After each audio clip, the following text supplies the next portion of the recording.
I'll give you a thumbs up if it's live. Okay. Yeah. Usually I can kind of tell typically once it gets through a certain step, but always good to confirm.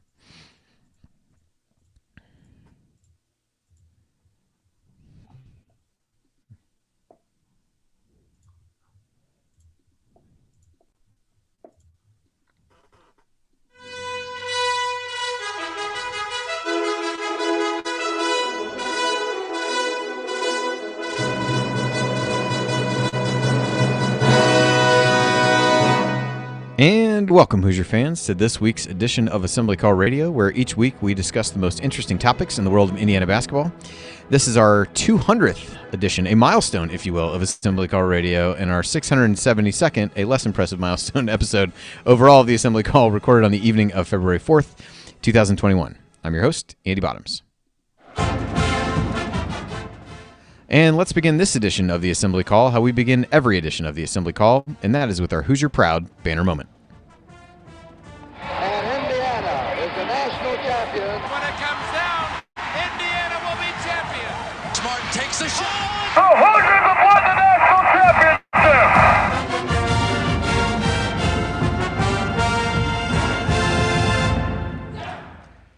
Well, since as part of my coaching duties, I ended up running a skills and drills session for about 30 third and fourth graders tonight. I didn't get home with much time to prepare, and thus I will simply read what Jared has typed for me here, trusting that he would not include any profanities or offensive statements that I might unwittingly read like Ron Burgundy.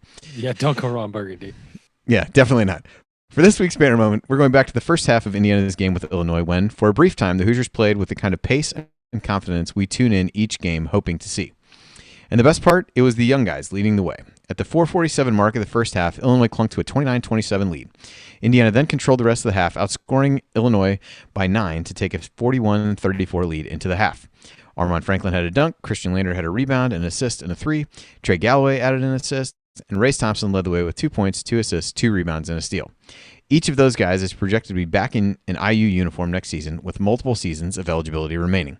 The other guy who was out there was Trace Jackson-Davis, who scored 6 of his 19 points. And it wasn't a coincidence that this was his most efficient stretch of the game, even with Kofi Coburn on the floor. Lander, Galloway, and Franklin are Indiana's 3 most aggressive ball handlers. The offense has more energy and pace when they play. This is why Indiana's shot chart looks so much better during this stretch. Dunks and layups or threes, as opposed to the long twos they settled for so many times in this game. Granted, the issue for Lander, Galloway, and even Franklin has been turnovers and poor shot selection. But when they dial their aggressiveness back to a productive level, as they did here, we start to see the kind of offense we expected when Archie Miller took over. And it shouldn't be a surprise to see young ball handlers take some time to learn this. There were always going to be growing pains with Indiana's young guards, especially Lander and Galloway, as they learn how to assimilate their aggressive style into the size and speed of college hoops. But now they're doing what freshmen often do, maturing and playing like the game has slowed down a bit as we head down the stretch in February. In a season of disappointment, this is at least encouraging. Nothing has held Indiana basketball back more over the last half-decade than subpar guard play. But with how Armand Franklin has emerged this season and the development we're seeing from Lander, Galloway, and even Anthony Leal, there is at least some hope that Indiana has the pieces on its roster to have adequate or better guard play in the future. Will it be good enough to salvage the season? We'll find out. One thing is for sure, this Indiana team certainly needs more stretches like what we saw at the end of the first half and fewer of whatever it was that we saw in overtime. This has been the banner moment. I'm Andy Bottoms. Go blank yourself, San Diego. All right, now let me introduce my esteemed co-host for this week's show. Coach is off tonight, potentially polishing a fantasy football trophy that he proudly displayed on Twitter today. And Jared is somewhere patting himself on the back for how clever that stupid and overplayed Ron Burgundy joke was. But here with me, to my left, analyzing players, finding every wrinkle. He hasn't ever hosted, never lifted a finger. He's got all the answers. Let me quickly add just one thing about this. Dude just interrupted his own jingle. he is Ryan Phillips. Ryan, any additional rants 2 days after the Illinois game? Yeah, I started thinking about this the night after the Illinois game and just kind of looking at the landscape of the Big Ten. And what got me even angrier than I was after that game, in which I had an opening rant and then my closing thought was essentially a second rant, because I just couldn't hold back anymore. I think that the sad part we're looking at here is that if you look across the landscape of the Big Ten over the last 5 years, you could make a very convincing argument that Indiana is the ninth best program in the Big Ten. Michigan, certainly a better program. Illinois right now, better program. Iowa certainly wins more. I mean, I don't want their coach, but they win more. Ohio State, certainly a better program. Wisconsin, Purdue, and then possibly, definitely Michigan State, although they're having a struggle this year. And then you'd have to potentially argue that Maryland's a better program. They've had more good seasons in the last 5 than Indiana has. And when Indiana's supposed to be this elite top tier program, and you look at it and they're probably 9th in the Big Ten over that span. I mean, what are we doing? Why, how are we here? And I'm not just putting this on the coaches or the players or this group or this guy or whatever.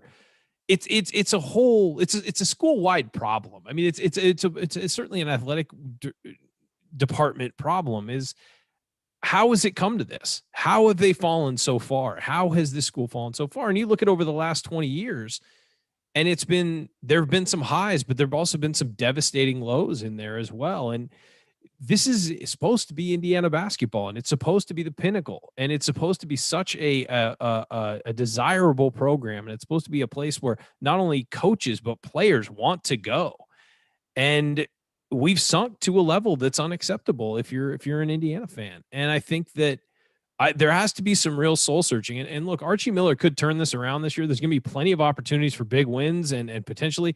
But as Andy pointed out, they haven't had a 3-game winning streak since December of last season. What is the evidence here that we're going to see a miraculous turnaround and the light bulb's going to go on for everybody and they're going to go on a run and compete? So I guess that's just disappointment is where I'm at right now. And that's why I was upset, because there's so many of these games where they just lost. But, the Big Ten's tough. Well, you know what? Other coaches and other programs figure it out. Other coaches and other programs are doing just fine in the tough Big Ten. And yeah, they lose some tough games because night in and night out, it's rough. But they figure out a way to win more than they lose. And that's just not happening at Indiana. And it hasn't happened in Indiana in a while. And there's something going on there that needs to be turned around, no matter who the coach is, no matter what the problems are from top to bottom. This needs to get figured out, because Indiana's got to be better than this at basketball. It just has to. That's the identity of so much of what Indiana is about. It is basketball. And at this point, you could definitively argue we're a soccer school. I mean, it would be fair to say that. So, yeah, I don't know what the answer is, but it's not this. Whatever it is, it's not this. So that's where I'm at, and that's my rant for this week heading into the Iowa game on Sunday is whatever is going on, this can't be the answer. All right. And to my right.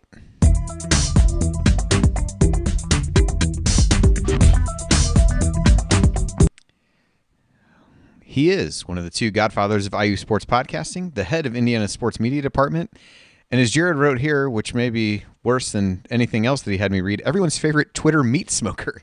It's Galen Clavio. Galen, what is on your mind this week? I mean, everybody's got to be known for something, I guess, right? Although I'm sure there's some people that would probably try to fight me for that title. It also sounds like Ryan is sick and tired of a 9-8 record.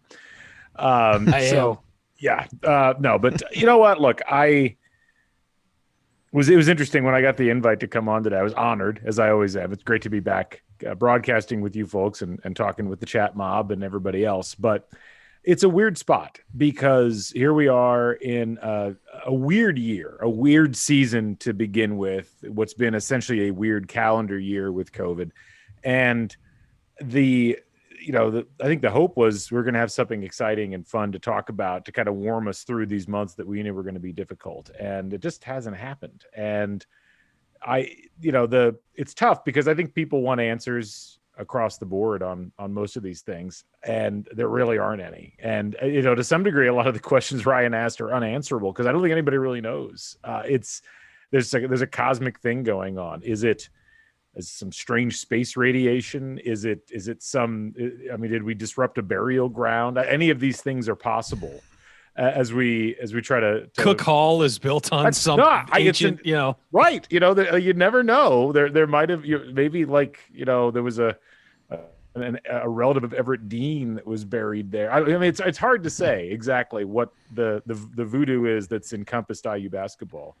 And I will say, Ryan, I mean, I think we can fully put ourselves in the football school category now. Like, let's just go ahead and We're get all getting the there. way in. Yeah, let's just get all we're the on way that in. trajectory. Yeah. But I'll tell you, the biggest depression to me now is it is so cold and miserable weather-wise in Indiana right now that I can't really smoke meats or grill. And so even the things I would normally do during this time period to take my mind off of the melees that IU basketball currently finds itself in, I can't fully get into at this stage. So I am lost just like the rest of you are.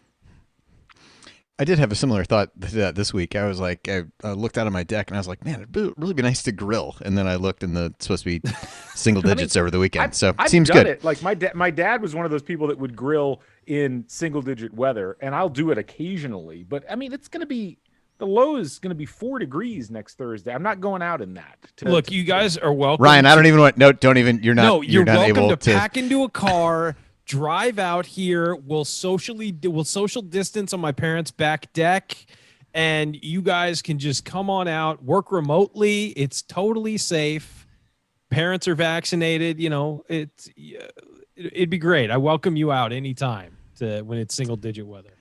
It sounds like a tremendous option. All right, so tonight we're gonna switch things up a little bit.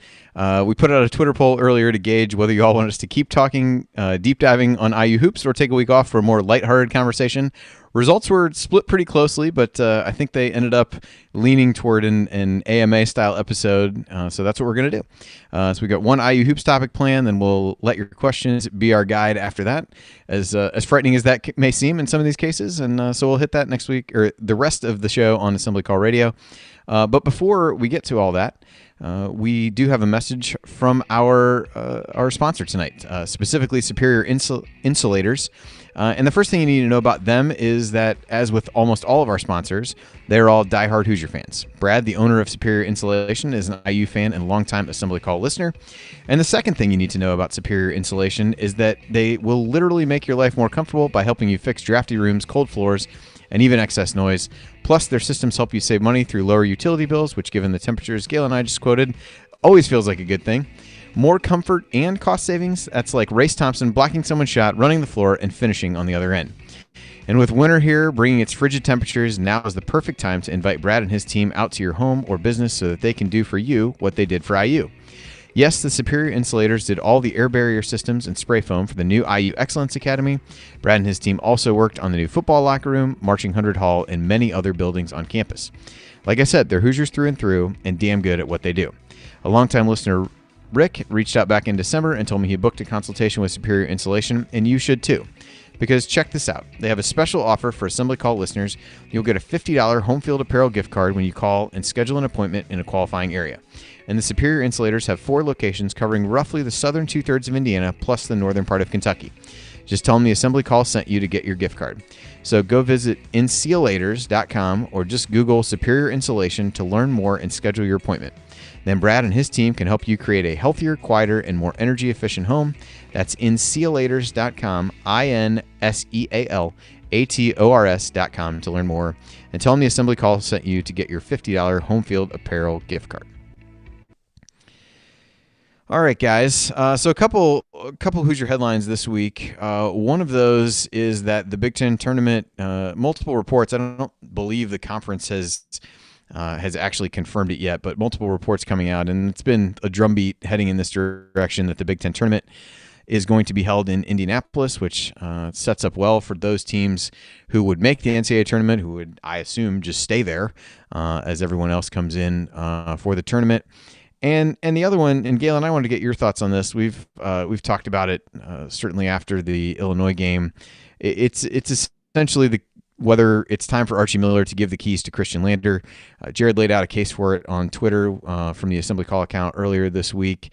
And it isn't necessarily a case of Lander starting, but I think it's, shifting that balance of who gets the minutes at point guard to Lander. So Galen, from your vantage point, what's your take on where that decision should go? Gosh, it's a tough one because there's certainly some positive upside to Khristian Lander that he's shown over these last 2 games. And I think he deserves a lot of credit for that, as difficult a stretch as he had there, really from the Butler game until the Iowa game, just struggling to make an impact on either end of the floor. The game against Rutgers and the game against Illinois looked good in comparison. I think we shouldn't go too far overboard. In 30 combined minutes, he had 2 assists and 12 points. But he looked like a guy who deserved some minutes, and certainly Rob Finney just doesn't seem to be himself at this point. The player that we've seen flashes of somewhat this season and certainly the last couple of seasons just is really struggling to get the job done. But look, the problem there, I think, is that with a young player like Lander, who's not just still learning the game mentally at the college level, but is still trying to get his physicality to the point where he can take the pounding. If that's the guy that you're going to try to roll with more and more, you are going to have large stretches of possessions where he wears out physically, wears out mentally. And in a season where IU desperately needs every possession that they can get because the margins are so razor thin, even in the wins, I don't know if putting him in there, even though I think he does need it for long-term development and maybe that helps the program, I don't know that results in any more wins this year. And it's a big concern if I'm looking at the schedule moving forward. You're already 4-6. Can you afford to, potentially lose a couple more games than you would otherwise because you're starting a guy who's essentially learning on the job? I don't have a good answer for that. I see the benefits of it, but there's some big drawbacks that people need to keep in mind that could pop up as a result. Yeah, it's interesting to think about because IU's not really making the decision from a position of strength at that point. It's really a question of, is this roll of the dice risky decision worth maybe turning things around this year, but also what that development looks like for the future? And do you give, this was one of the points that Jared made, do you let Lander and Armand play together as much as possible this year with the thought that that's your backcourt next year and kind of prep yourself for that?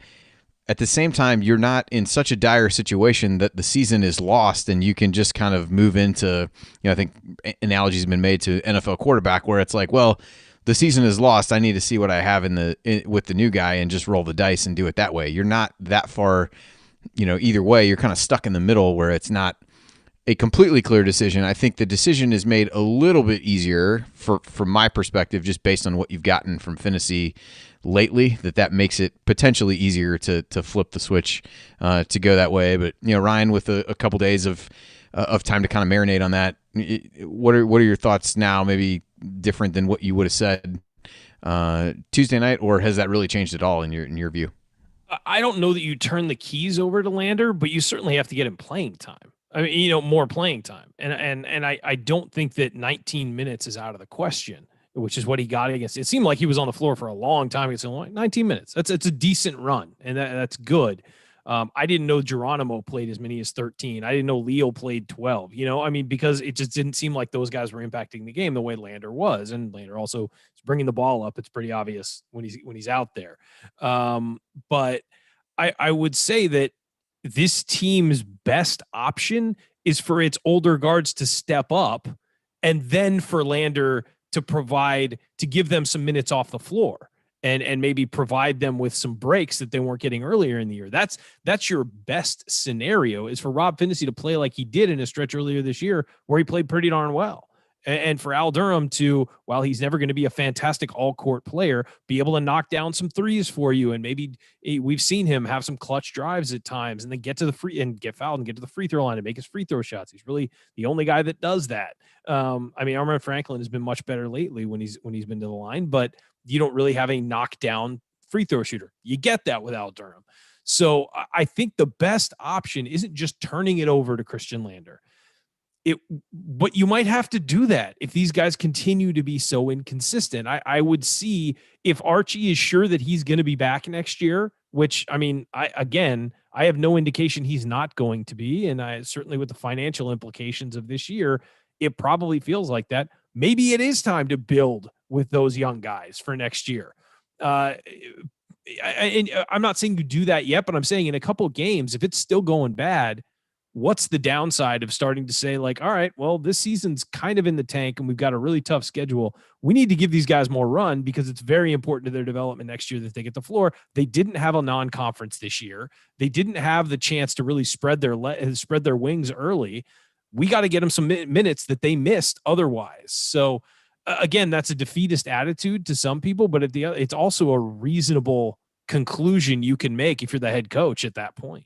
Well, I think something else to keep in mind is that Archie Miller predicates all of his lineup decisions on defense. He predicates everything on this idea. He does. I need the best defenders out there, given their physical condition at a given time. And whatever you think of Khristian Lander's offensive ability, and I certainly think he's shown flashes, as we've mentioned, he still is a liability on defense. He played better against Illinois, but what we've seen from him is more struggles than solutions. And even with Rob Phinisee having a very bad offensive game against Illinois, the worst of his career, you're still getting a bit more out of him on defense in the balance, not necessarily individual, but the fact that the pack line defense is so reliant on everybody being on the same page. And it's really, I think, a larger issue with the people that have said Archie Miller needs to play the freshmen more. I agree, but keep in mind the defensive struggles that IU had under Archie Miller the first couple of years as guys were just trying to learn the system.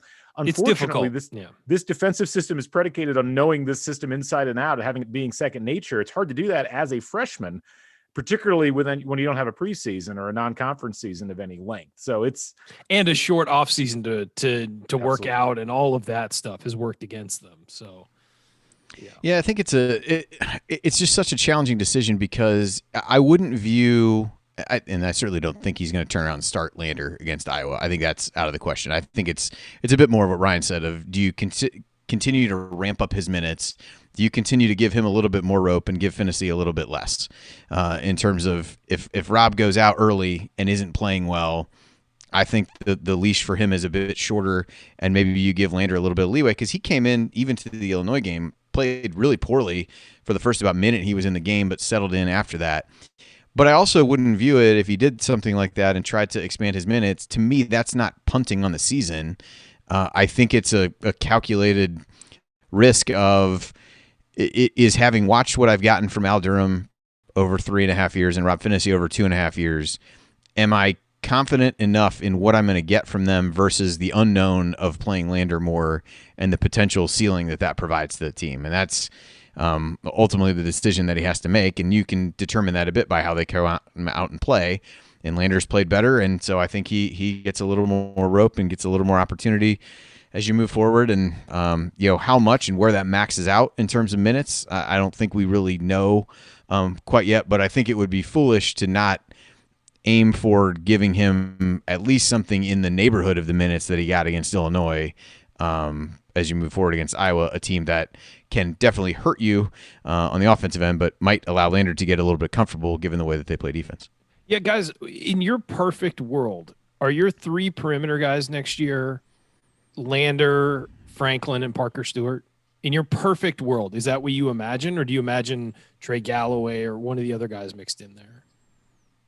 I mean, if you think about where basketball is going, I think having a guy like Stewart who can make shots, assuming he can do that at IU the way that he's done at other stops, and another year's worth of growth from Armaan Franklin, I think that feels like what your starting point would be.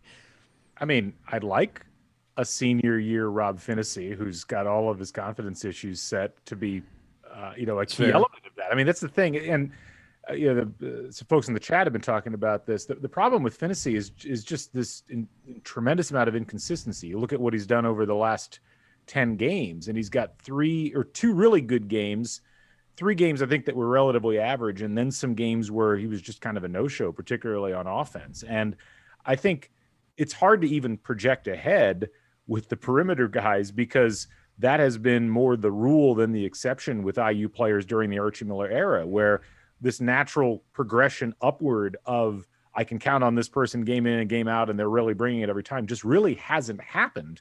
And, you look at what Armaan Franklin's doing this year, you're like, hey, that's a guy we can count on next year.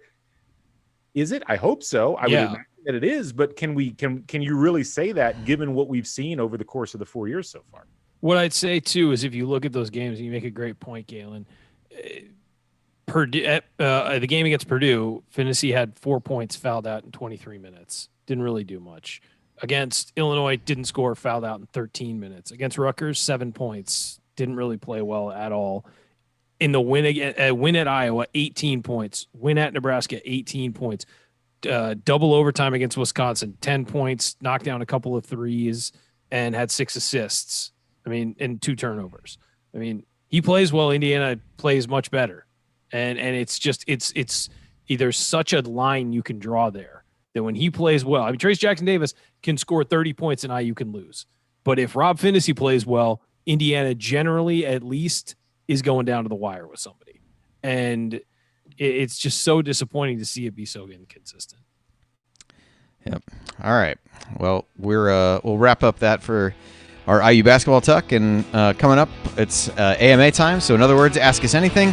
Fielded a bunch of questions from our community, some hoops related, some not. And since Galen's here, you know there'll be pizza talk. Stick with us.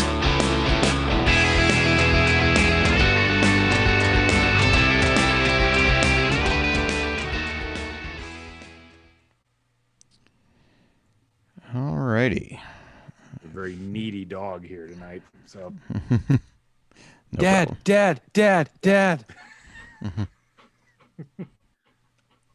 Are you done? You quite finished? Can I just please do the show? Thank you. Okay. This isn't your show. I don't recognize those guys. What are you doing? Go bother your brother. Okay. I'm gonna fill up my water bottle. I'll be right back.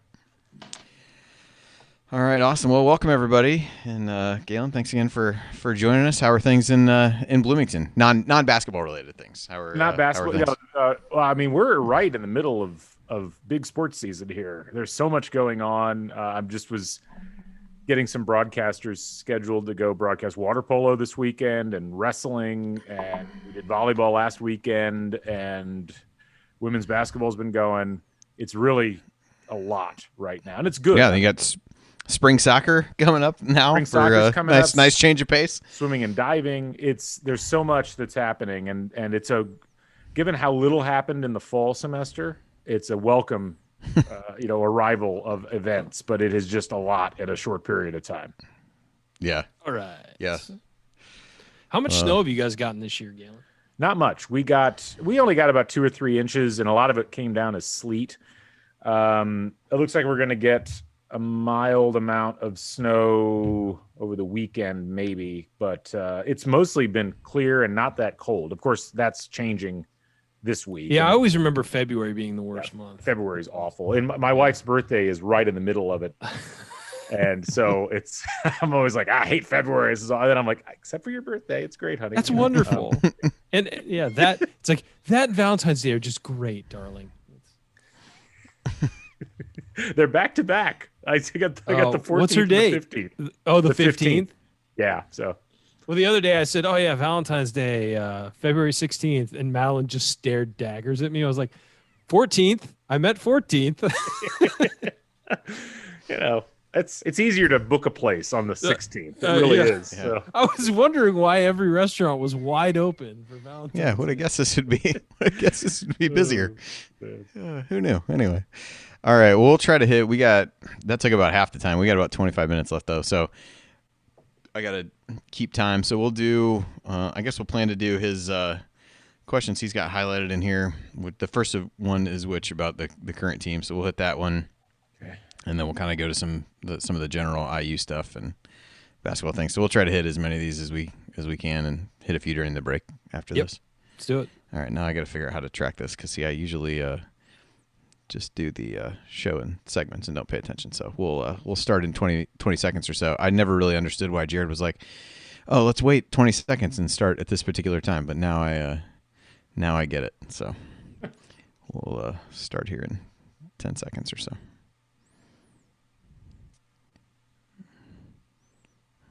Everyone just drink up apparently while we're preparing for that. Gotta hydrate.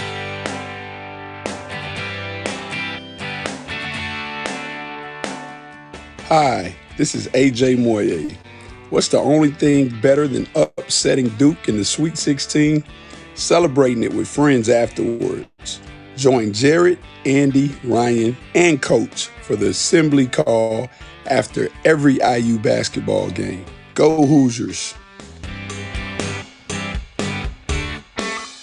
And welcome back to the Assembly Call. You can find all of our content over at our website, assemblycall.com. And if you ever want to join the chat mob during our unedited live broadcast or watch those replays and see all the between segment banter, then check out our YouTube channel at youtube.com/assemblycall. I'm Andy Bonham here with Ryan Phillips and Galen Clavio. Jared, in an attempt to get me to read stuff, wanted me to say I'm Joe Lenardi, but I will not do that. All right, so we're heading into the AMA portion. We got some basketball stuff to hit off the top here, so we'll hit those and cover a decent amount of ground here. So this question comes from Phil. Did some research on our Big Ten record the past 4 years. I'm sorry for that, Phil. Year 1, 9-9, 6th place. Year 2, 8-12, 8th place. Year 3, 9-11, 10th place. Year 4, 4-7, currently 9th place. I think they're 4-6 now. They are 4-6. But at what point ominous tone for the upcoming Iowa game apparently. But so currently in 9th place. At what point does the AD come to grips with the program going in the wrong direction? As we look to the future, is there anything to give us hope for a brighter future? We have lost out on most of our targets. I believe we have 1 2021 commit and 1 transfer. Galen, I'll throw that one to you first. I mean, as you look at that track record over these first 4 years, what do you think is a realistic time period to make a decision, kind of factoring in both the COVID year, the buyouts, all of that stuff? Like, is it really in any way likely that a decision would get made this year unless things really, really spiral? Oh, man. I mean, probably not. And it's one of those deals where it's hard to, you know, I mean, everybody before the season, and this happened with football too, went in and said, well, it's a COVID year. It's going to be really unpredictable. You can't really take a whole lot that happens here seriously. And then at the end of the college football season, 9 coaches got fired, and it's, guys on big buyouts got fired. So the big thing that I would imagine is going to have to factor in the decision is what's the temperature of the donor base and the people that actually matter as far as these decisions are made. With fans, we're talking on social media, we're talking on podcasts about it, and it doesn't really matter. It's all noise, essentially.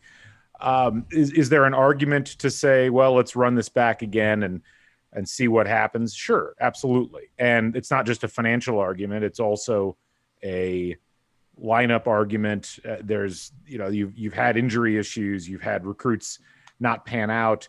Does that mean that the whole thing needs to be junked and start over again? That's just as much of a risk as giving it another. Let's be real. We're not exactly nailing coaching hires. Right. And it's also, I think this touches on something that Ryan said. Is this a malaise that is more generalized to IU basketball? Because let's be honest, this is IU basketball, and it has been for a quarter century now. This is not an unusual thing in IU basketball history. I often like to make the point that IU's greatest moments came in 2, or I guess you could say 3 bursts of about 15 to 25 years. And then there were these deserts that happened on either side of them. And, that period with IU basketball from about 1960 until about 1971 was not a good time. Yeah, there was a Big Ten title in there, but there's a whole lot of losing that happened around that as well. There's nothing that says IU basketball is automatically going to be good. And, a lot of it is infrastructure in terms of the money's there. It's being spent on recruiting. You obviously still need facility upgrades, and you don't make the same amount of money that a Michigan or an Ohio State makes to provide those upgrades, but you still have relatively decent facilities. And if you're going to make a change, you have to think about all of those items, not just, well, this coach isn't working out, so we'll just go find another one, because that's been tried and it hasn't really made much of a difference so far in IU's fortunes. Yeah. And one thing I would add, Galen, that I think you made great points. What I think is the issue for a lot of people is if you look at a place like Kansas and you look at Indiana, the fundamentals are similar. College town, kind of isolated, rich basketball tradition, classic field house, classic arena, all of those things. And you look at what Kansas does and you look at what Indiana does, and you're just like, why do they get it done and we don't? And now, of course, there's some issues with the NCAA and all of that. The NCAA probably has some idea of how they're getting it done, but for a long time they've been successful. And it's, you look at similar programs fundamentally, and other programs figure it out. And so it's interesting. And I agree. There are, you're not just ripping the coach out and plugging a new one in. When you pull a coach out, there's all these other threads that are stretched that need to be cut and repasted and woven back together. It's not just simple as pulling a sticker off a page and plugging it back in. Well, and so it is very, very complicated to do this. Look, we talk about Kansas as an analog. Let's talk about UCLA as an analog. But that's a fair one too. And I mean, like it's not a given that just because you're a blue blood who won a bunch of championships and had a lot of success, UCLA hasn't figured it out. I mean, the best answer they had was Jim Herrick, who got chased out of town. The second best answer was Ben Howland, who, I mean, he was boring, and so they chased him out of town. Right. And look, I think the difference between the basketball programs that have been really successful over the last 25 years, Kansas, Kentucky, North Carolina, Duke's kind of in its own category. But if you look at Kentucky and North Carolina specifically, when they had problems with it was never a question that their basketball program was going to be successful. And when North Carolina had Nat Doherty, they cut bait after 2 years. When Kentucky had Billy Gillispie, they cut bait after 2 years. The difference, I think, is that you could make an argument that in the late 90s and early 2000s, the political upheaval that was happening behind the scenes with IU basketball and the IU administration took whatever trajectory might have been set up in the aftermath of Bob Knight being here and essentially threw it in the trash can. Yeah. We fell so far behind, not just in facilities, not just in the overall mentality of the program, but frankly, just in this whole concept that we are Indiana, basketball is the most important thing, and we will make sure that that is good across the board, up and down. And, I don't think that it's a lack of desire on the part of anybody working for IU now for the basketball program to be good, but you don't just pick that back up and start running with it again. Like you really have to build it back up almost from scratch. And the foundation has been torn out. A lot of it has, and you've got to rebuild that. And I think some people were hoping that Bob Knight coming back would be like this thing where, okay, now we can rebuild that's fantasy land. Like you've got to do the actual work. It's not just a guy walking onto a court and suddenly everything's wonderful. And I would say that I think the university also has to make a decision. And basketball is so woven in with the university's identity. And we have to decide as a university and as an athletic department, how important is it really? And I'm not saying you got to throw money at the problem. I'm just saying, do we need to focus on fixing this for the good of the university, or is it just kind of its own thing? And I'm not saying that one way or the other is correct. I'm saying we need to decide as a group, as Hoosiers, that where we stand on that issue. The thing I'll say on that, though, is I do think, despite some of what we've heard from various corners about the university's stance on IU basketball, everybody wants IU basketball to be successful. It's good for everybody. Everybody has put significant financial researces into making it successful. It's not like they made Archie Miller come in on a 2-year contract. They gave him a top 10 contract. Yeah. They've, the Crean years saw IU have the highest recruiting budget of all of the public schools.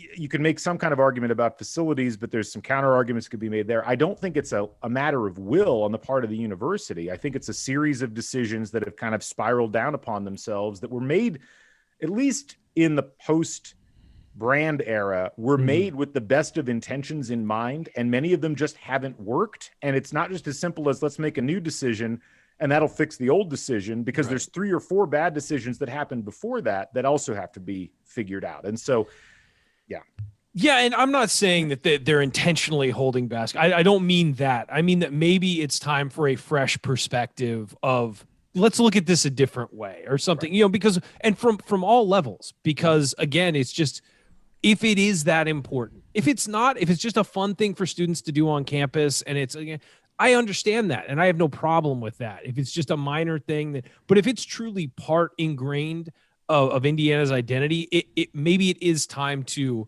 just look at it a different way somehow. And I know there are people making efforts, and I know everybody wants the team to be good. I don't think that, I deal with USC fans all the time who think that the administration's holding the football program back. It's like, what reason would they possibly? Donations go through the roof when athletic teams are good. They want that. It's just they're making bad decisions, and so with Indiana, I just think that, it might be the kind of thing where It's just unfortunately decisions made earnestly and in good faith have just turned out to be poor. There's bad decisions, and then there's good decisions that have bad outcomes. And right, like the Archie Miller hire is a great example. On paper, it was a perfect dynamite hire. He was the top coaching prospect that year. Everything that you would look for in a coach at this level, that made sense. And it just didn't work out, or it hasn't worked out so far. It doesn't mean it might not eventually work out, but that's the kind of example of what we're talking about, where you can make the right decision and it may actually create problems as opposed to being the solution. All right, let's move on to a more positive, happier a question about happier times. Michael, okay, putting the watch shot and Keith Smart's game winner aside, what was the single most, God, I'll always remember that moment in IU basketball history? His went to the Pritch slap, if you will, and he talked about the best part of that being Quinn speaking in tongues after the dunk. Galen, you have a treasure trove of IU basketball history and games and videos that are up. So this is probably a difficult question to answer, but give me one or two that maybe stand out to you. The two that stand out are they come to mind very quickly. The first, I was, I think, 9 or 10 years old.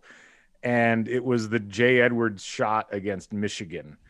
Because I remember being everybody cites that. I remember being in the living room. It was just out of the blue because Michigan misses the shot and IU grabs the rebound and they don't know what to do and they come down the floor and like everybody just looks lost. And then Edwards gets the ball and just tosses it up from a ridiculous distance and it goes in, and just the level of shocked ecstasy that happens in everybody's living room across the state of Indiana when that takes place. I still remember the feeling and just that whole experience as a 9 or 10-year-old. The other one I was in the building for, it was my junior year, and it was the Lynn Washington putback against Michigan State.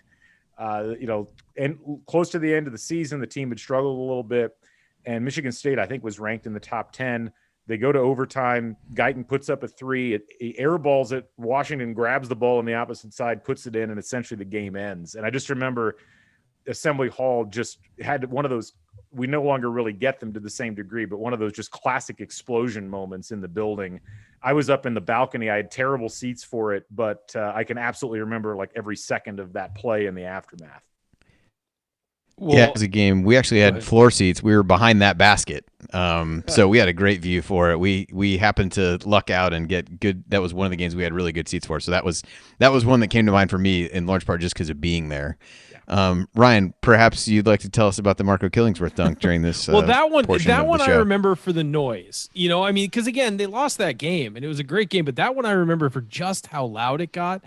Some other ones, though, and this is like a smaller moment, but I remember thinking like, God, he's good. It was when in the Big Ten tournament, Victor Oladipo got a breakaway and did a 360 dunk in that Big Ten tournament his last year. And it was just like, he's good. It was just one of those moments where you realize there's a player and he's going to go pro and you're just like, ugh. The other one for me is the Yogi Ferrell step back three against Iowa to win the Big Ten title. That would, for me as a fan, because again, in my fandom, we've won 2 Big Ten titles. And, I will say another one I remember, I'll always remember the AJ Moye block against Duke. I was working as a waiter at a restaurant at a sports bar in San Diego this is 2 years before I moved to Indiana, or a year before I moved to Indiana. And everyone was mesmerized by that game because it was big bad Duke losing. And so I wasn't even really, I liked Indiana, but I wasn't an Indiana fan yet. And watching that game unfold and being there and being, neglecting my tables completely just to watch the parts of the game and getting yelled at by my boss. And then I went over and delivered somebody to a table and they were like, you don't have to, we know you're watching the game. It's fine. And then when that happened, I went nuts because I hated Duke. And so, that I'll always remember as well. Yeah, that was one that I had thought of for sure. I had thought of the Lynn Washington one that Galen mentioned. There was also a Guyton shot against Temple in a home game against IU. I'll remember that. Partly for that, I ended up having to go do it was a Saturday. I had to go give some kind of like presentation after that, and I was super hoarse by the time I got there from yelling. And we happened to be seated across the aisle from the players' parents, and I remember Kirk Hastings' mom sitting in the same row as us across the aisle and just watching her just kind of like live and die with every moment. And then I don't know how long it was after that she, was killed in the tornado. And it was like, I always, even when I hear Kirk Haston listening to him on the AJ Guyton podcast talking about that stuff, like I remember seeing that, and she just loved watching them play and was so into the game. And didn't talk to her, didn't anything else, but just like seeing her so into it was really cool, and a really good game as well. Galen, looked like you had something else you were going to jump in with. This is not a moment that would matter for most people, but where did you get all these great tickets, by the way, Andy? Like I was in the balcony like 80% of the time. The one year we did show up, and one of the people I went knew somebody who was handing the tickets out, so that was helpful. But I think the Temple one was luck. I think the Michigan State game was a result of that. The one that didn't have anything to do with a game-ending shot that I'll never forget. I was in the south end zone for the IU Purdue game in 1998, and IU had lost, I think, 2 years in a row at home to Purdue.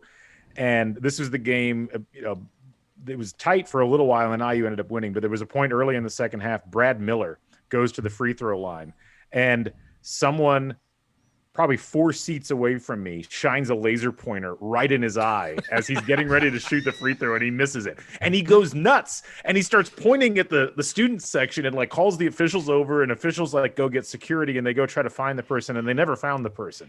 And I always feel like I was a part of something bigger as a result of having been there for that. Another good one that just popped to my mind as it pertains to another player's face is watching Mike Lewis whip the ball off Jacob Jakes' face when he was pressuring him on an inbounds play. That was fantastic as well. The one last one I'll say is the Michigan State win we were there for, where Rob Finney guarded Cassius Winston on that final play, and then the students hit the floor. I'd never been in the building for a court storm, and this was for a meetup. We happened to be there, and so that was kind of cool to see Rob play that defense on Cassius Winston. All right, one more quick one, then we'll take a break. Hit a few of these during the break. This from Jeff: who is the favorite in the panel's opinion to win the NCAA title? And if it is Gonzaga or Baylor, will they go undefeated? Ryan. I would not be surprised if Gonzaga goes undefeated. And it'll always have that, buy it because of the COVID thing. Who knows if they'll get through the NCAA tournament? They've had issues in the NCAA tournament before, but I think Gonzaga is the best team in the country. I've watched them a couple times, and I'm just like, how do you beat them? I don't know how you beat them. You have to stop, you have to legitimately shut down 3 guys to beat them, and it's hard to shut down 2 of them, or one of them. Exactly. Yeah, Galen, what about you? I'm gonna not take Baylor or Gonzaga because that would be boring answers. The 2 other teams I'll throw in as potentials are Texas Tech and Alabama.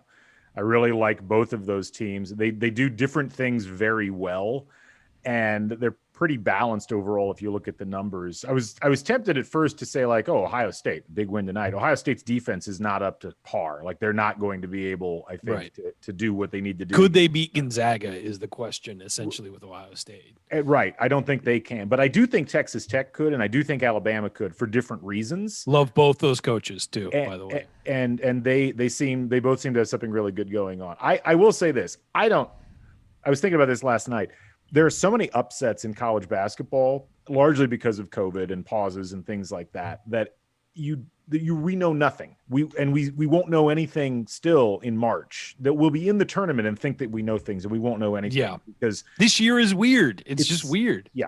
So it's one of those things where I will be shocked if anybody goes undefeated, because the chance, like you had with Villanova last night, where you are playing great and then you get skunked by 12 by a St. John's team that has no business playing with you, could happen to anybody, including Baylor or Gonzaga at this point. Yep.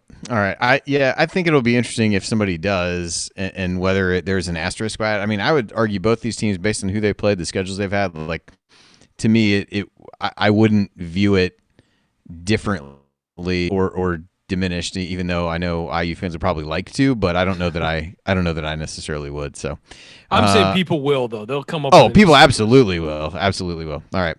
Well, coming up in our third segment, we'll hit some more questions. We'll start with a little IU football, and that is because, as we just discussed, we may be becoming a football school. Maybe we already are. That and more next. Stick with us here on the Assembly Call.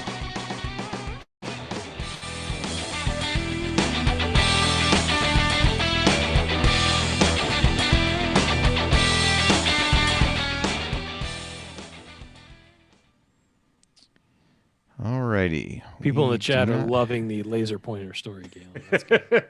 It was such an event. And just, I mean, The only way it would have been better if it had been Brian Cardinal instead of Brad Miller, but Brad Miller was still a great choice there. One of my favorite IU basketball memories was when I was the columnist, I was sitting on the floor in the press seats back when they were in the bleachers. And I walked out and sat down. I had my press credential on and everything. And some guy who's up on the right side of me, is the court's in front of me. He's on the right, and it's the part where where the wall comes down a little bit and it's high or whatever. And he goes, "Hey, are you that Phillips kid?" And I was like, "Yeah, man, I am." He's like, "F you!" And I just started laughing, and I yelled back, I'm like, "Fair enough." Like, and that still happens every day to you now. Yeah, it does. That was really just good. That was really just good practice for you. I just have that effect on people. It's fine. I mean, Galen, back then, and this was height of the Mike Davis, era. My year was the year he resigned. Yeah. And so, and my columns were basically what I had said is they had said, Greenspan had said, he's going to get the season and then we'll evaluate afterwards. And everyone wanted him fired midseason. All these people were just like, I wanted to fire. That was when they had the blackout where people were black. It was just like, you guys don't see the problematic issue there. So I was writing the guy should get the rest of the season. That's what they said. And these guys, also his players, I mean, regardless of how bad they were, his players wanted to play for him. They loved him. Yeah. And what do? You fire him, then Donnie Marsh or Kerry Rupp takes over and runs the same offense. And what's going to get better? That only happened when he skipped the Iowa game. Yes, he skipped the Iowa game. By the way, I was sick that day. Yeah. I had 103 fever, and the beat writers were like, "Davis isn't here," and I'm like, "I'm coming." I left my house, threw on a collared shirt. I had a press credential that day. I was helping my buddy Sean, who was a sports reporter in Louisville, and I remember being in the press room, and they came running through with 5 minutes to go with that press release. It's like, Mike Davis won't be coaching today, and we each looked at each other like, what's going on here? No, and it was really funny. So I was there, and so I was there during that era, and people don't realize it was volatile. Yeah. Now it feels like there's a malaise over the program, but it was a volatile time. I would get 500 emails a week from my column, and it's like, I'm writing for a college newspaper, and it was. I remember that's the power of Peegs right there. I know. And one of the guys was somebody dictated a letter to his assistant. He was at a law firm in Los Angeles, dictated a letter to his assistant, and then sent it by mail to the IDS. I was getting people from Japan writing me. It was insane. It was just an insane time. And me being not being in the professional world yet, being this is what it's always going to be like. And, it's now I go months without hearing from anyone. I guess I hear on Twitter every day, but it's just a different world, man. I tell it's not as nearly like it was then or when I was in school 7 years earlier, but you still get a lot of attention and a lot of feedback on the columns and things that people write. And I tell them, I was like, you're probably not going to experience this again, maybe ever in your career. And it might be, it's just, I'll tell you what though, it gives you a great skin as a writer though. It doesn't just give you a thick skin, but you're getting immediate feedback to what you're writing, and it tells you, hey, you got to be willing to take this if you're going to do this job. I was a little bit older. I was 24 when I started at the IDS and graduated at 25, and I will say that I would get these things from people that were legitimately insulting me but hilarious, and I would share them with everybody, and they'd be like,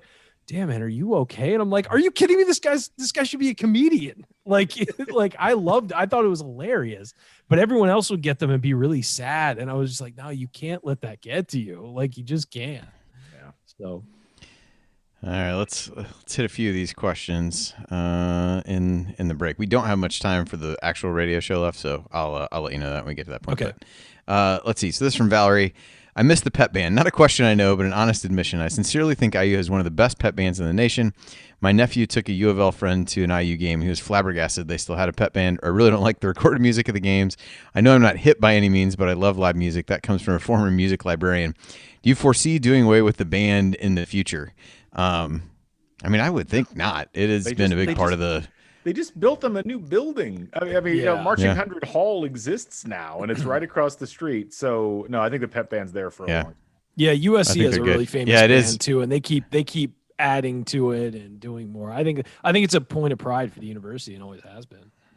It's Yeah. kind of I like always liked- it's like the cheerleading program, which is a competitive cheer program, as opposed to the kind of the pom squads that you'll get at other Right. schools, and they're very serious about that. And it just feels it's part of the DNA of the school.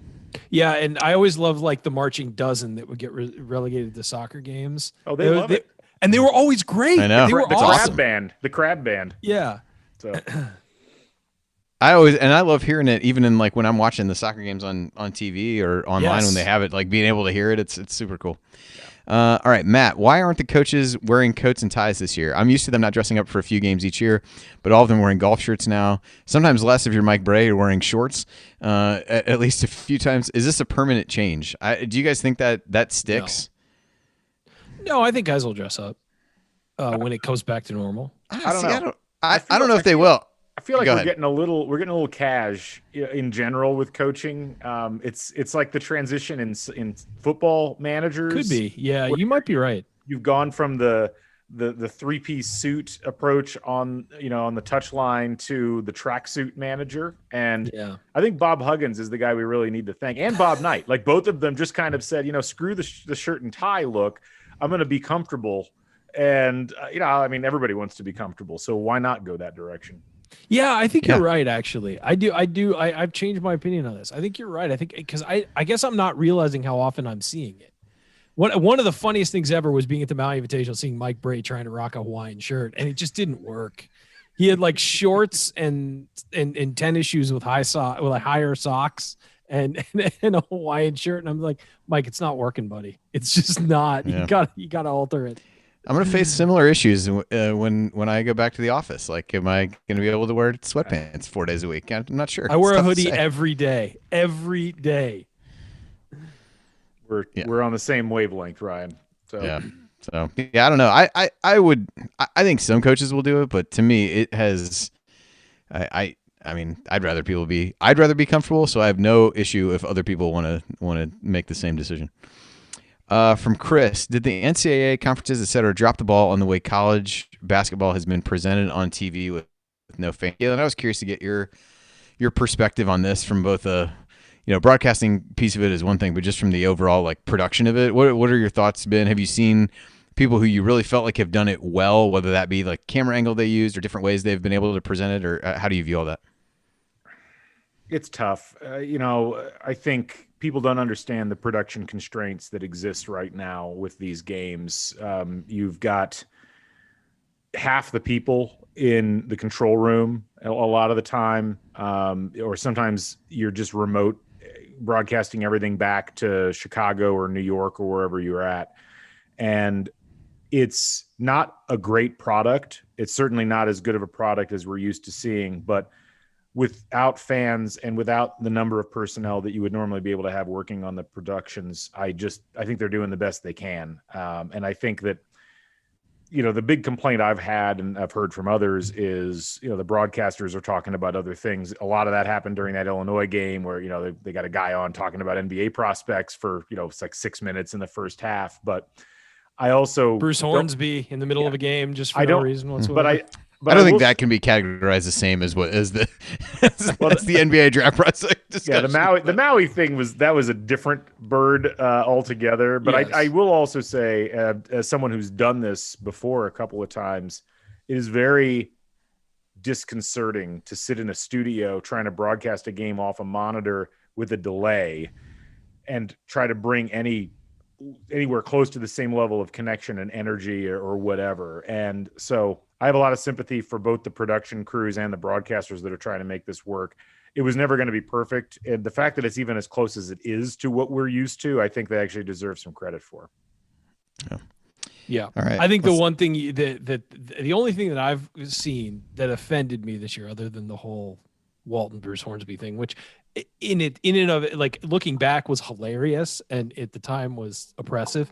The only one thing that I saw that really turned me off was the camera angle in the Duke Louisville game. I was like, this is unwatchable. It was like this really high. It looked like they had the camera like welded onto the ceiling, and you were just looking down. It was really bad. That's the only thing I've seen. Other than that, these guys are doing as best they can. I mean, it's a tough situation. I am disappointed that they didn't take the opportunity to stick the cameras back in the old Assembly Hall broadcast position from the 80s and 90s. The like the row 15 shot that is like really low and really zoomed out because you have to get everything. I'm not saying they need to go to it permanently. They never will, but it would have been nice to have at least one game where someone tried that out again. Maybe a game where they wear like both teams wear throwback uniforms or something, and then go to that. That would be awesome. Yeah, it's funny because you're also a little bit.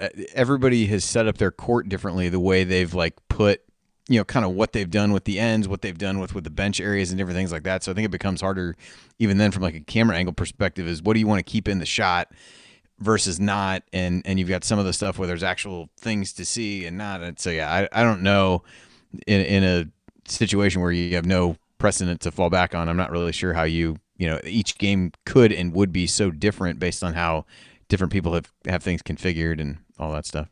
All right, let's hit one more of these and then we'll do the end of the show. I do need to fit this pizza one in because we did talk about doing that on the show, but we'll slide that one in at the beginning. Tyler, what hobbies that aren't IU or that aren't basketball or IU related do you do with your free time, or if you had free time? Isn't Ryan. that the pizza question essentially for Galen? It's well, Hey, it is. I'm It's more all- than just that.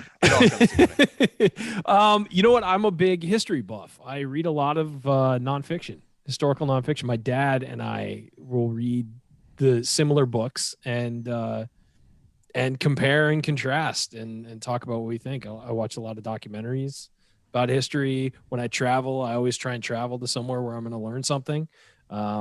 I really enjoy doing that. That's why I'm so fond of Italy, because you can't throw a rock without hitting something that will teach you about something. And don't throw rocks when you're in Italy. That's just or really anywhere for that matter. Yeah. But and I'm really tight with my parents. My girlfriend and I go over to see them a couple times a week, and and I'm super into sports. I mean, that's one thing I've always been into as well. I try and keep up on it. It's my job, but it's a love. It's not just something that I didn't get into this business because of, I thought I was going to become crazy famous or rich. I got into it because I love sports and want to watch them. So those are my. you wanted more people, and you wanted more people to hate you. So ultimately, well, that's true. That's more fun. That's kind of a hobby too. Getting people angry. Yeah. Good. So yeah, all that. Galen, none of that is happening during COVID, by the way. So we gotta, let's get out of this so I can enjoy my hobbies again. Galen, I feel like this could be like an entire show for you Seriously. based on my prior conversations, interactions with you. But give us a few at least. I like to stay busy. Actually, a lot of what Ryan said, I also do, including the trips to Italy because of the history and culture and my familial connections. But I podcast a lot, as you all may know. I try to turn some of my hobbies into podcasts. So I listen to a lot of music. I'm a big music guy. And I have a music podcast called Cosmic America. You should check it out. I got to check that out. It's fun. It's a good time. Alex McCarthy, former IU reporter, does that with me on a regular basis. Who are you guys working through now on that? I know you kind of like going through different artists' catalogs and different things like that. Who are you guys talking about now? We just finished Arcade Fire and we just started the Black Crows. And so that's a good one. We're winding. I knew I'd seen the tweets about a couple of those, but I didn't know which one you were actually on. So we got a little delayed because I didn't have internet for a week, which is kind of like a goldfish not having water. How did you survive? I hotspotted off my phone for a while, which that's no way to live. I keep overly busy because I hate being bored. So I cook a lot. I spend a lot of time with my girls. I used to play a lot of music. I don't play nearly as much music as I used to. And then the rest of the time now I'm working with students after hours. I help students with projects and try to get them involved in things. And so I've actually had to cut back on some hobbies because work intervenes, but it's fun work. So I don't mind it that much. Yeah. I would say for me, well, it said non-basketball related, but I'll still say that. I mean, right now, with Mallory, we're about halfway through their season. So, we've got practice a couple nights, the skills and drills one night, and usually games Saturday and Sunday. So that's 5 days a week. I've got something to do with that, at this point, and I love going to watch them play soccer, which is going to start to ramp up here pretty quick. That's what my older daughter, that's what she she loves. So always fun to see her. Looking forward to being back out doing that. So that feels like it takes up a ton of time, which is. And I gotta say, Andy's two girls are two of the most well-behaved kids I've ever met in my entire life. We went to dinner with them when they were in San Diego, and I was just like, look, my girlfriend and I are just looking at each other like, how are they? That's what we do the rest of the time. We spend it disciplling the children, Yes, I training was them gonna for say, social that social has to be interaction. They were delightful at my tailgate. I mean, Yeah, they they're could good, not be cooler, like sweeter kids. I tell my girls like that's your role models right there. Yeah. So, No, I appreciate that. That's all, Jen. That's not me. But I believe that. I believe. yeah, you should, that. as you should, so doing that, I'd say if on the kind of like if you had more time to do something, probably reading or even music. I'm probably not as into music as I once was, or maybe that's just getting older and feeling like I'm less up on what's popular now and different things like that. But I think those are things that I've always really liked, but just tend to get weeded out of different things when helping with homework and sports and stuff like that. But yeah, so I will say I'm not good at watching TV shows and movies. I kind of gave all that up about a decade ago, and so I'm really bad at following through with watching shows and watching movies and things like that. So I have a big thing for that I didn't mention is I love the process of making movies, like finding out about the process of making movies, how they do things and things like that. So I do watch every year. I watch all the Oscar nominees because I want to know, and then I try and watch all the latest shows. And the thing is, I work from home all day with a TV directly in front of me, so it's a lot easier for me to do that than I think a lot of people it is. yeah, I would fall more in Galen's camp of that. There's probably virtually any recent non-children's movie You guys have kids that too. anyone would It's talk so about. hard to I get probably have anybody to- no idea about it at all. Yeah, and even like it's- shows. should we sing the whole Frozen soundtrack? I don't think anybody. Okay, I have no, four, I I've have looked through two all the nieces- questions in the AMA, and no one that Would was you not like in to there. build a So- program? No. I have two nieces and two nephews that I see a couple times a year. I mean, we travel out there to see them. Even I can do the entire Frozen soundtrack. So I don't know. You guys are like on AP Frozen soundtrack levels, but All right. Well, so we only have a little bit over like 3 minutes for this. So I'm going to throw the first pizza question and there's an IU football question. I think we'll try to squeeze those in. So be brief. If we need to get into them more in the rest of it, we can, but I'll start that here in a minute.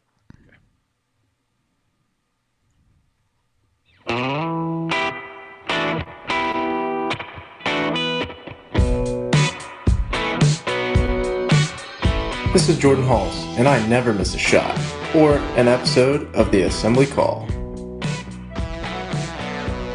All right, welcome back to the Assembly Call. I'm Andy Bottoms, not Stephen Bardo, as Jared put in this run sheet, which is insulting.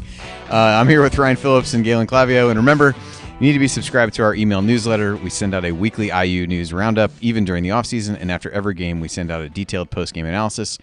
So just text IU to 66866 or go to assemblycall.com. Again, that's IU to 66866 or go to assemblycall.com. All right, we're hitting a few more of these AMA questions. I realized I forgot to get the pizza one in. So Kurt sent one saying good pizza debate would be exciting. So he said Chicago deep dish, New York style, thin crust, tavern, Detroit style, etc. What is the best slice? So I throw this to Galen, our resident pizza aficionado, to give his opinion on this hard-hitting topic. This is like when people ask, like, what's the best band ever? And it's like, there's so many great bands. It's like, why limit yourself? Why choose team? like Because, I mean, if I'm going for a single slice, I will inevitably go towards New York style thin crust pizza, go to Joe's or any of the places that serve those hot. I don't really like the rewarmed up stuff that you'll get in some of the bodegas, but the stuff where they're actually putting it in the pizza oven and that's all that they've got there. Top-notch stuff. I grew up in Indiana.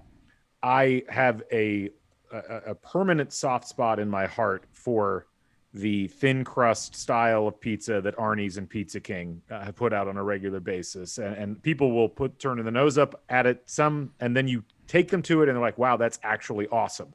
I'll also throw a positive note for Chicago thin crust pizza, which I think is eminently superior to Chicago deep dish. It's got a tremendous flavor that is different than the New York versions. but still tremendously good. So those would be some variation of my top 3 choices. I will second you on Pizza King. I've we never always been. I gotta always go. do that when we go to. I have family in Richmond, Indiana. We always go there every time we go. That's what we get, and I will ride for Pizza King pizza anytime. We'll get you covered on that next time, Ryan. I'll do All it. right, so football question here. We only got about a minute or so left. From Jim Tom Hoosier. Because of his injury issues the last 2 years, I'm beginning to worry that Penix is a bit fragile. Do you agree, or do you think it's the way he plays? If so, is there a change that should be made to keep him on the field?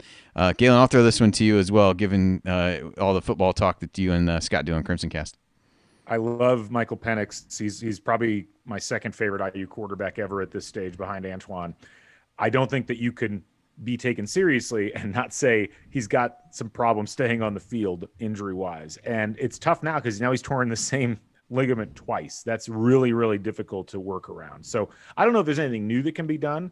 Some people are just a bit more fragile than others. I think if the offensive line gets better and if they're careful about how they use him, I think he can make it through a season, but the jury's still out if that's actually possible. I hope it is, because if he's under center, I think they could get to 9, 10, maybe even 11 wins next year. Yeah, sky's the limit for them, really. Yeah, I mean, for me, I think they tried to change some of that last year. I mean, he didn't scramble much at all leading up to the injury. Really, I mean, there were times it seemed like he could take off and didn't. So I think they tried to rein him in as much as they could. That's it. We're done. No more questions. All right. Well, that'll do it for this week's edition of Assembly Call Radio. And if you want to see us do the show live, join us at assemblycall.com on Thursday nights for the live broadcast of our Assembly Call Radio recordings. Special thanks to Bob Thompson for producing a lot of the music that you hear on the show, and special thanks to Ted Valentine for nothing. And thank you for listening. We'll talk to you again on Sunday after IU Iowa. Until then, take it from me, Robert Johnson. Keep your elbows in and your eyes on the rim. And go Hoosiers. Thank everybody for coming out. All right, I got to get out of here, folks. Thank you. All right, we can hit some more of these questions here real quick. I will. Let's see. I will say I do. Go like, ahead. Yeah, I know. I do like Detroit style. It's a good quality. I've never had Detroit style either. It's square, right? It really, it's square. It's got the melted cheese on the side. It's got the curled up pepperoni. It's different.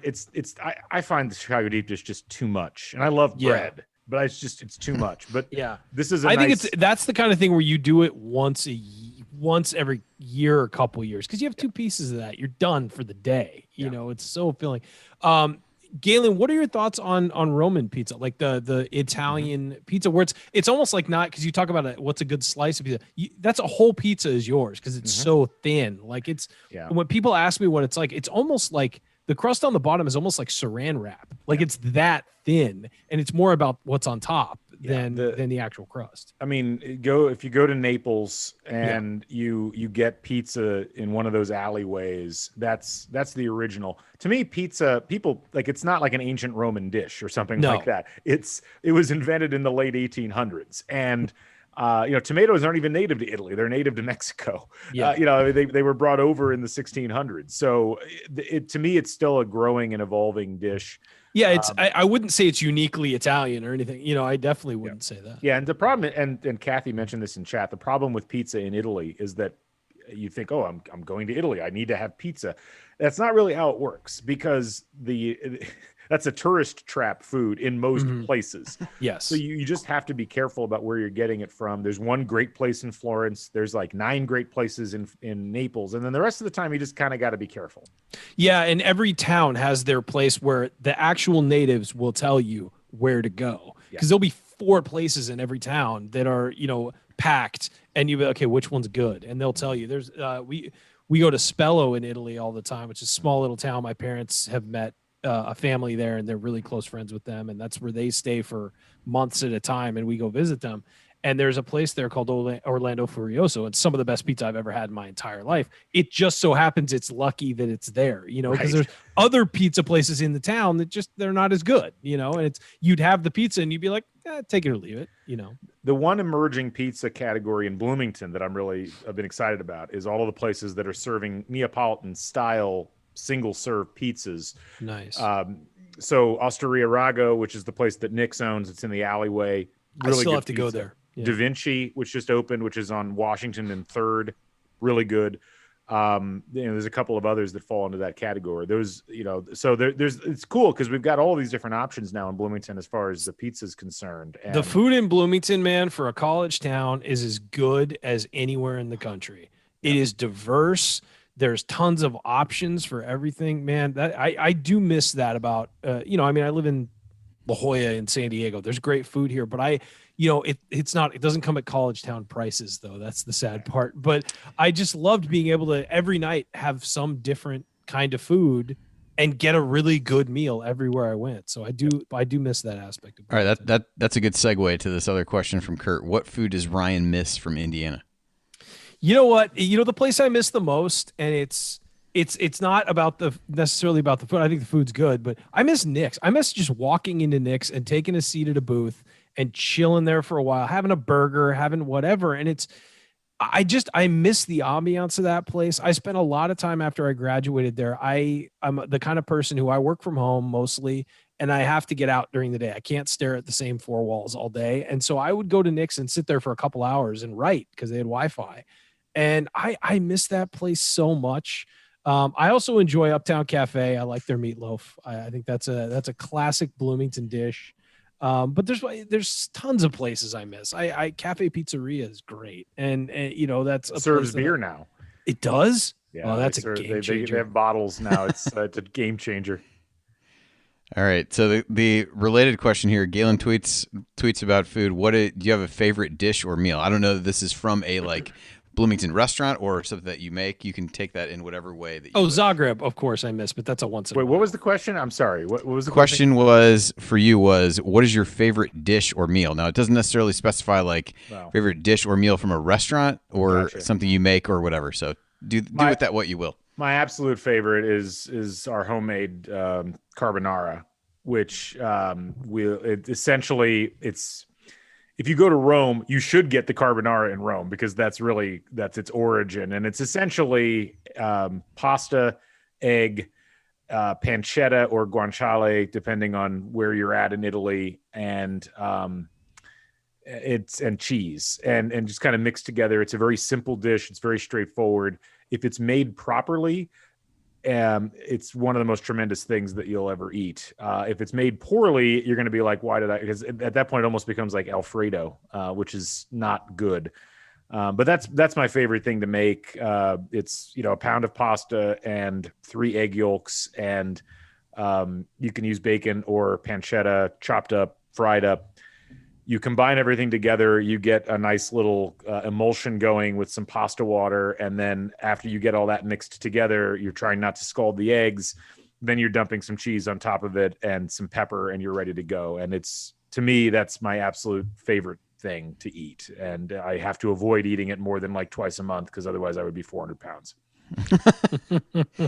All right. Another food related question, then we'll get into this Bill Simmons one. Favorite meats for grilling or smoking? That's a good question. So I think the best meat for smoking as far as output is brisket, because it's got the great presentation aspect to it, and it almost always tastes good. You can certainly screw a brisket up if you do it wrong, but it's also a little bit more user friendly than some of the other meats can be, particularly ribs. You can go the wrong way on that very quickly. So yeah, certainly brisket would be my favorite one to smoke. And I think that the big thing that I've learned in smoking meats over the course of time is just, not being afraid of you have to really like the process of doing it. And brisket is like a ritual, because it's going to take 12 to 15, maybe even longer hours from start to finish. And so you really have to be committed to the bit all the way through. And there's a payoff at the end of it that you don't necessarily get, I think, with the other meats. So yeah, that's my answer. There we go. All right, Ryan. So you said you want to talk this Bill Simmons question. This is from Patrick. Ryan, can you say something positive about Bill Simmons? I personally have a love-hate relationship as a listener. He is wildly That was Patrick saying that, not me. He is wildly successful. That's what I'll say about Bill Simmons. No, you know what? I'll be honest. Without Bill Simmons doing what he did in the early 2000s, I probably don't have a job. he created a whole other. Well, now we know who to blame. Now we know who to blame for there that. You go. So good. But good to know. He created a whole other category of writer, I think, in sports, where it was an opinion guy who wasn't at a newspaper having a August column that needed to cover issues. It was more just like, I'm a guy and I have opinions about sports, and I'm going to put it out on the internet and you're going to read it. And, I mean, I might be working in journalism, but I wouldn't have the job I have if not for Bill Simmons carving that out. Now, I don't like Bill Simmons's content as much as I used to. I liked it in college. And I think that he's kind of gotten he's very into himself, and he doesn't have the bite to his work anymore. I don't think as much. And I don't know. The guy, you can't look at a guy that successful who has come from just being a guy who wrote columns, on a website called Boston Sports Guy, got hired by ESPN, created an entire section of their site, and then created a whole new business and then sold it for a ton of money. You can't look at that guy and I'd be like, well, that guy worked really hard and did something kind of remarkable. I'm not a huge consumer of his content anymore. I certainly loved his old columns on Page 2 on ESPN. But yeah, Galen would also be an interesting guy to ask about this because of your sports media sort of expertise here. What do you think about Bill? Thanks. I appreciate the question, Ryan. Much like you said, your job as a writer doesn't exist without what Simmons did on Page 2 in the early 2000s. I don't think we're on this podcast if he doesn't blaze the trail for podcasts in sports being something that people really wanted, which was happening in 08, 09, that period of time. And certainly there have been others, but the market command that he had and his willingness to do different sorts of things in podcasts, I think really helped to open a lot of doors for people that wanted to use that as an art form, essentially, or a craft form. And so it's similar to, I used to listen to Simmons podcast regularly. I still listen to a few. Mm-hmm. I listen to the NFL picks one. I don't listen to the NBA stuff as much just because I don't find podcasts on the NBA to be that terribly interesting. And I actually really like the Rewatchables podcasts that they That's do, great. the movie ones. And that has very little to do with sports. But I think Simmons, for all of the flaws that he has, he's created a lot of opportunities for people to do different things in this space, because we really didn't have many people to look up to or to point at and say, wow, here's somebody that's very popular that's doing different things prior to Simmons emerging onto the scene and absolutely really stayed there for a long time. So yeah, I have mixed feelings, but mostly positive. Yeah. And the other thing about him, I would say, is before him, people didn't have podcasts on multiple subjects. You had your podcast. Yep. And he's doing, well, there's an NBA thing, there's an NFL thing, there's a TV thing, there's this, there's that, and that is an innovation. It is. Before that, it was like a podcast was like a radio show. You just had your show, and he wasn't, the guy who blazed the trail on having a podcast, but he blazed a trail on certain types of people having a podcast, and then on diversifying your portfolio as a podcaster. And it has been really interesting. And again, like this year, I know there's a lot of negativity around Simmons, and I get it. This year, the Big Lead named him our sports media person of the year because of everything that's gone on. And we talked about, it's kind of like Times person of the year, where there's positive and negative with this person, it's more about who's the most newsworthy. And there was a lot of negative feedback for us picking him. Yeah. And you realize it's, there is a lot of negativity about him out there, but at the same time, you look at everything he's created and everything he's done, and again, blazing a trail for other people. It's very impressive, regardless of my personal feelings towards him or anything like that. It's impressive. You stick around for long enough, a lot of people are going to end up hating you, and sometimes it's justified and sometimes it's not. And, for sure. That's just how it goes in this business. It does.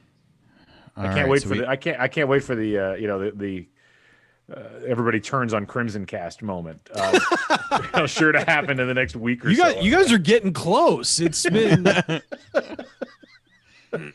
can't happen now with IU football hitting its stride. You guys know. You guys don't deserve people to turn on you. We've waited for all these years. Don't you people turn on them now. All right.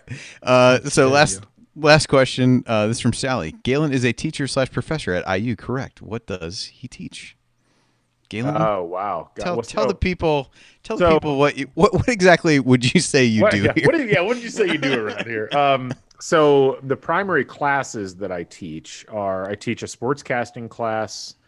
I teach a class called Sports Media Literacy, where I try to teach people about the sports media industry, and how it interfaces with the sports industry.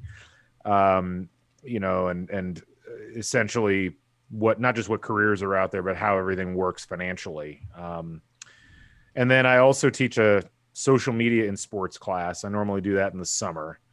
And then this winter, I'm teaching a class called Social Media and Democracy, which was essentially a 6-week course that looked at how social media affects the democratic process. And wow, did I have a lot to talk about in real time during that class. So those are the types of things. What did you know and when, Galen, is the real question I think that needs to be asked. Yeah, no, I mean, it was funny because I set that class in motion in like October, and I was like, oh, the election will be over. We won't have a whole lot to talk about. And then I'm like, I had to dump a lecture entirely because I had to do a whole thing on the Capitol storming one day. And it was very fascinating kind of trying to capture what was going on in real time and then put it into a classroom setting. But I do a lot of work outside the classroom with students on projects and independent studies and things like that as well.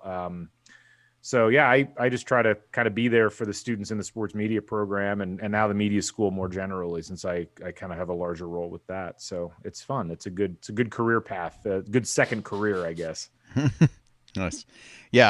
I always, and I've told you this before too. I was like, yeah, I was in school at the wrong time, I guess, for what I really, liked, and I don't know what my career might be different like had some of those opportunities and all the stuff that you guys have and students have at their disposal now. It's phenomenal. And I wish I was in school now and get. We've talked about this. Professor. Yeah, if I had $1 for every person I went to school with and every alum from the 1990s until the present, being like, I have people that I taught 5 years ago who are like, I wish I was still in school, and I'm like, I know, I'm sorry. Well, my retirement plan is to come work for you, Galen. Let's make it happen. Let's make it. I'm still. Yeah. If you're retiring tomorrow, it might be difficult, but beyond that, I think we might work something out. I got some time, I think. Yeah, that would be. There would be. It's funny you're saying that about people. Like, I wish I was, still in school about that. Like, if that was the case and you're still back in college, it was funny. We watched some like presentation tonight. My daughter will be in high school next year, and it was just like kind of a preliminary thing about like classes, and they were going through like, oh, here's the science classes that you'll be taking. And I looked at my wife and I was like, God, I do not want to go back and be back in high school taking these classes. Luckily, my daughter wasn't home to hear me say that, but I was like, some of this stuff was terrible. Yeah. So, but, my dad was a surgeon, and he looked at my biology book when I was in high school, and he was just like, "What the hell is this?" I mean, you should know. Yeah, I'm not pining for those days again, but you could convince me to go back to IU for sure. So, all right, cool. Well, we got to most, but not all of the questions in our hour and a half. So we got a few that we can keep in the holster for a future date. But Galen, always appreciate you coming on. Thanks so much. It was good talking to you. Yeah, always a pleasure, guys. Thanks so much. Appreciate it. We should just do this without the show. Just do some Zoom calls and hang out. There you go. We should just have a food podcast. Jay. I know a lady who can be a guest. It's let's make it happen. Jay's been after me to start the Crimson Craft. Our boutique podcast that focuses on craft beer. So we might as well have one on food. We were doing some food podcasts over the course of the early part of the quarantine. So, hey, maybe we'll bring those back. True. Awesome. All right. Well, thanks everybody for joining us. Some combination of folks will be back on Sunday. I know I have a basketball game to coach, so I won't be able to to be there. Ryan is covering the Super Bowl, and so I think Jared's working on lining some folks up. So I'm going to send Scott back. Okay. Absolutely. So they're working to get that lined up. So somebody will be there after the Iowa game on Sunday. And thanks everybody, and stay safe. And Galen, stay warm. We'll talk to you soon. Bye, guys. Yep.